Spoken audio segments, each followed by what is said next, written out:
Hello, hello, hello, hello, my beauties. It's Viv here, and I'm just so happy to be here. And actually, I'm making some tea, so I'm going to go get it. I'm going to go get it right now. Talk about how to get settled in when you're in a new place and you either have relocated or you're slow traveling to, look for a new home or whatever, or you've just even moved to a new place, okay? We're going to talk about how to get yourself resettled and regrounded when you're in a new location. So hang on one second. I was brewing some chai tea and I'll be right back. You can get some honey. So it's like having a film crew following you because now the camera's smart enough to like find you. Can we all agree that is a little bit creepy? So again, this video I'm just going to share if you are slow traveling, especially for women, right? If you're doing scouting trips, as many folks are, maybe you need a little break from stress in the US. Maybe you just do want to travel. Maybe you're looking for a relocation spot in your retirement, anything like that. This video will be helpful to you. And or if you've just moved, you've just moved to a new location, it's also going to be helpful. The first thing, if you're new to me, I'm Viv, and I'm a meditation teacher and holistic stress coach, sort of combining all the things I've done in the past, like yoga and meditation, training and background into helping primarily women deal with their level of stress. So I'm all about the dealing with stress, feeling healthier, happier. What can you do to feel more settled in a place? If you are someone, you're in a new location, the first thing, well, actually, I'm not going to start with that, but I'm going to start with the first thing and the second thing, they're going to seem contradictory. So the first thing I would do is establish a routine. Okay, so I am here in the UK. Let me know if you want me to talk a little bit about my thoughts on the UK as an American, being here as an American. What does it feel like? I am not actually living in the UK. The UK is not the final destination. It is temporary. I'm here as a tourist. Americans can stay in the UK for up to 6 months per visit. So, it might be nice if you have family or if you're looking at relocation or for whatever reason, maybe you want a soft landing and travel as a tourist, and then you go on exploring other parts of the world. Okay. So the first thing, though, I would do is establish a routine. That's the first tip. Again, if you're slow traveling or retired and moving around a little bit, trying to get settled, establish a routine for yourself. So, what time do you typically wake up? What are you going to do in the days? How are you going to spend your time? And I'm actually going to jump to the second thing because they interweave. So, the second thing is that I wrote down is give yourself a messy week. Give yourself a messy week if you're slow traveling and or relocated to a new place. So what do I mean by that? I'm finding, and as I look back to in the past before I made this video, I was thinking about it, I would say it takes at least 3 days to a week to just start to get like to land, to literally land. So for me, again, to be totally transparent with you guys, like I didn't unpack right away and put things, into the drawers and hang things up. Now, if you're like that, if you can go hit the ground running, that's great. But I would suggest that give yourself a messy week where you just know, you don't have to be perfect. You're not settled into the new life yet because it's almost like you're, whether you're staying in an Airbnb, whether you're going to stay with family at first, whether you've got an apartment that you rented in your new location, right? You don't know the apartment yet. So there's a sense of your spirit, right, needs to like land as well. You're physically there, but to get grounded. So again, if you can unpack and settle in immediately, that's fine, do you? But what I found is it takes about three days to a week before I really felt like, okay, let me unpack my luggage. Again, I know that might sound weird to some of you. Let me know. I just kept my luggage, neatly in in the luggage, like I kept my clothing and everything, and I would just go to my luggage because it's like I'm still transitional. Okay. Let me know if that has happened to you. So with that, once you start to, you've gotten a little bit settled, you've gotten over that messy couple of days where, maybe you just threw your jewelry down, your watch, you just putting things in random places. Once you start to feel more settled, you'll naturally, this is the type I am, start to get a routine. So maybe then you realize, okay, you know what? I want to use this dresser, right? You're in an Airbnb. You don't put your stuff in every single dresser, right? Or in the closet, this part of the closet. Like, what works for you to start to like integrate into the place that you're staying? That's part of establishing a routine. That's actually a second part of it, is to kind of make the place your own. I'm actually going to write that down. Make the place comfortable for you. Make the place comfortable. Okay? So that's actually the second thing I would say. So, yeah, where do I put my shoes? Where do I want my keys to be? Oh, I bought some fruit. Okay, where exactly in the kitchen do I put my fruit? Little things like that. Once you start making that decision, you'll start to feel more settled. Okay, that's what I found. So then the third thing is establish a routine. When I was scouting Italy well, actually last year, remember I'd gotten a grant, an artist grant for the airfare, and then I was vacationing and sort of scouting parts of Italy. I established a routine because I realized, like, if you're traveling solo, you need some structure. So what I did, and I haven't made videos of it, the town I chose to stay as an artist was filled with murals. It's famous for its murals, right? And there are many towns like that around the world. So what I did, though, what made sense is, oh, why don't I document um, all, well, not all. Why don't I document the murals, right? So that gave me something. Every morning I'd get up, I'd either make my coffee or my tea inside, and sometimes I'd go to the cafe, right? That would be the routine, was the tea and maybe a light breakfast. Then I'd go out walking around with my camera, which is my phone, because the phones have such great cameras, right? And I would discover new murals. And so that would, one, get me walking, get me out of the house, potentially to meet people, and also something to document, a task to do. So that's really important. Establish a routine. I'm going to save this one for last. So first thing, give yourself a messy week, then start to make the place comfortable. Number two. Number three, some sort of routine. So for you, maybe you're working part-time, maybe it's that you have a call with your daughter or your grandkids at a certain time every day, or whatever. You want to have things that anchor you, right, in your routine. Also, right away, maybe the next day that you land in that messy week, make connections to your loved ones. So back home, I did not do this the first time I was slow traveling and just sort of seeing life abroad. I, for a variety of reasons, wasn't as able to keep up with loved ones back home. So this time I really determined that I'm gonna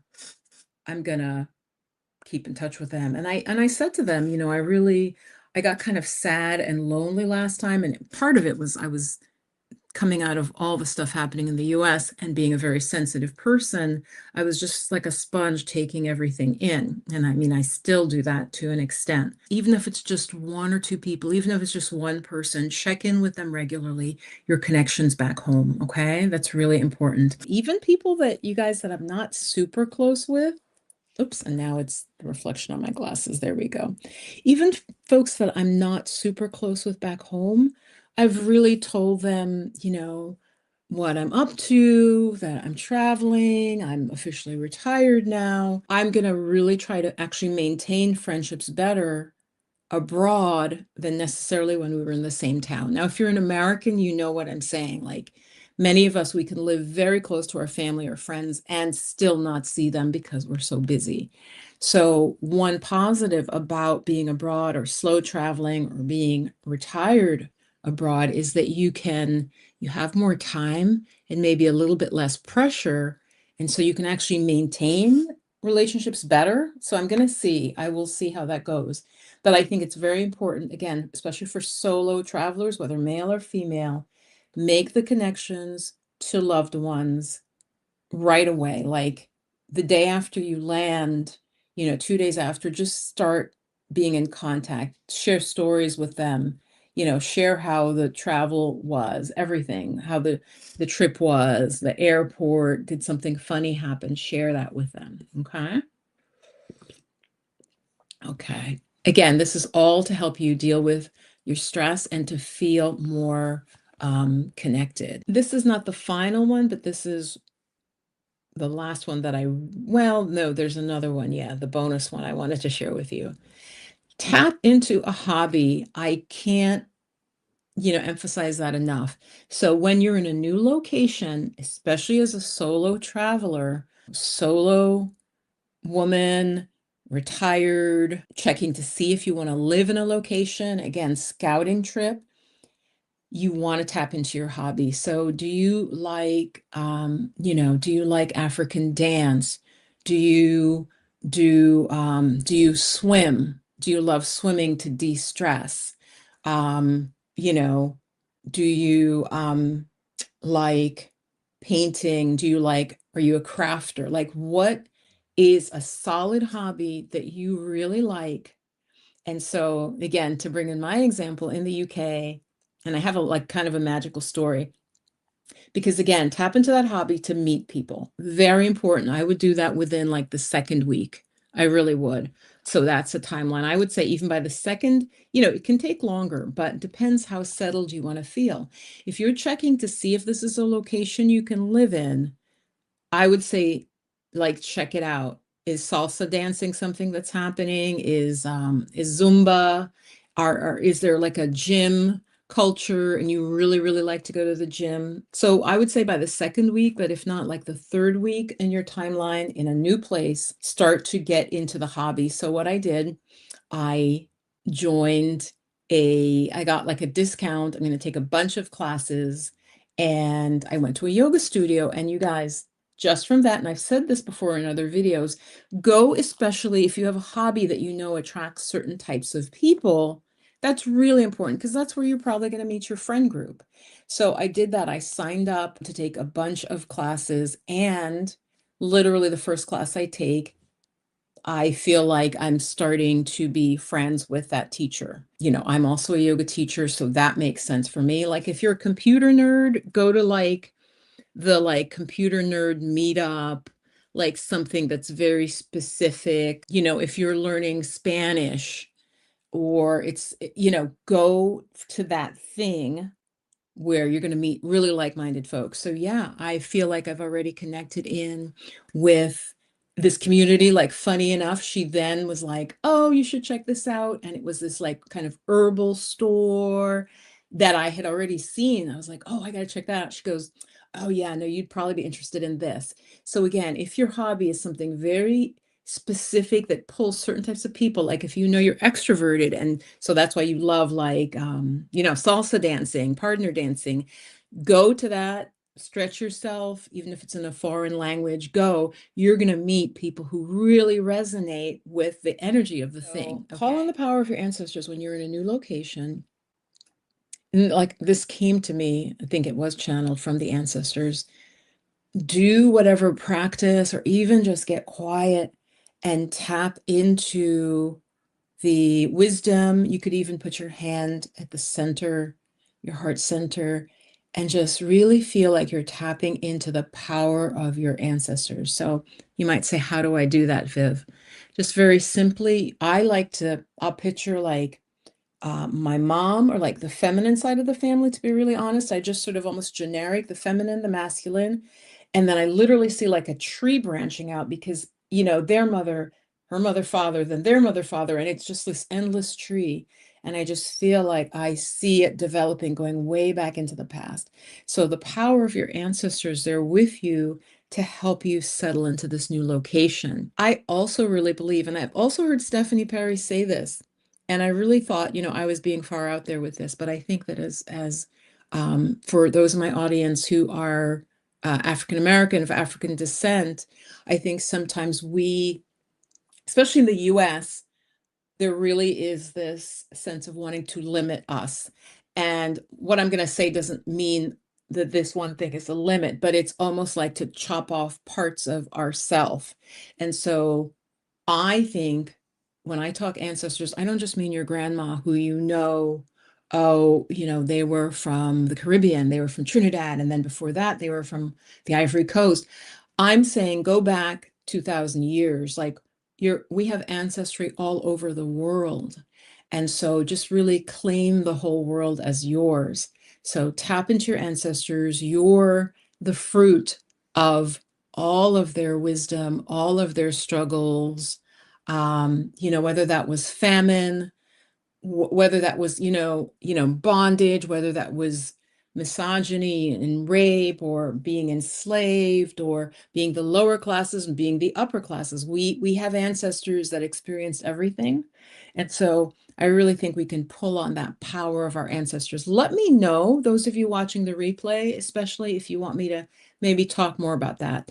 So again, this was just about how to settle when you're doing a scouting trip. Many of like the folks who are watching Rashida Dow and Stephanie Perry and Pinky Girl Travels the World are a lot, especially of Black women and women of color who are, leaving the US, even if maybe just for a time, just for a sabbatical, they just need a little bit of rest, right? Because there's so much going on in the US and it really, in fact, in the whole world. So again, I'm just going to go over what some of my tips were to get yourself established and grounded and centered. The first tip was give yourself a messy week where you don't, things aren't in the right place. You just throw things down. You don't have a where my shoes go? Where do I put my jewelry? Where do I put my bath products exactly in the bathroom? Just give yourself a messy week. Then, two, as you feel more comfortable, right?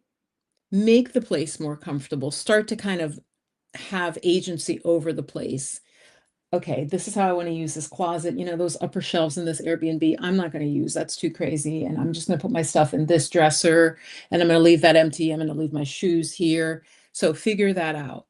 Then establish a routine, some sort of activity that you do every day, especially if you're traveling solo, whether that is I go for a walk every day to this wonderful park, or I go to this bistro, I just go have a cup of coffee.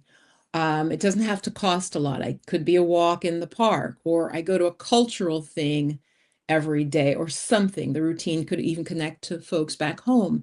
Oh, I call my daughter every day, or I call, this member of my family and my best friend. So have a routine. The fourth thing was tap into your hobby to start meeting new people.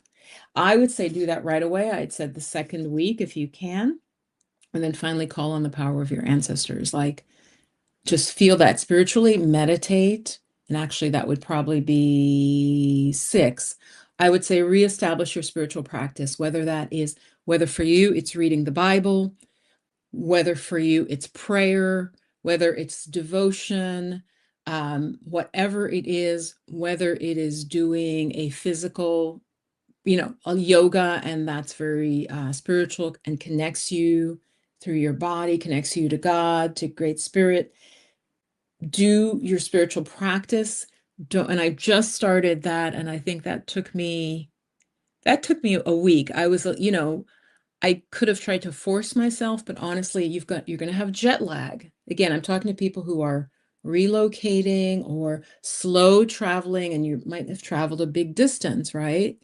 So give yourself some grace. You're going to have some jet lag. So you might not right away be on the like, this is my spiritual routine and this is what I do every morning. You read a verse of the Quran or something. Whatever you do, give yourself a little grace that first week you may not fall right into your routine, or you may need to do a shorter little bite size. That's what I found. Guys, I literally started with, this is crazy. One night, I really wanted to meditate, but it was already late. I literally set my timer for 3 minutes of meditation, which is absurd. I'm like, Should I do 5? No, I'm so tired. I'm going to do 3. And I did 3 minutes of meditation. I felt peaceful and I went peacefully to bed. Right? So maybe do your spiritual practice, but make a little chunk, a little bite size that you can do with your jet lag, with your new location. Maybe you're dealing with a new language. Your friends aren't around you. So these are the tips if you are traveling solo, especially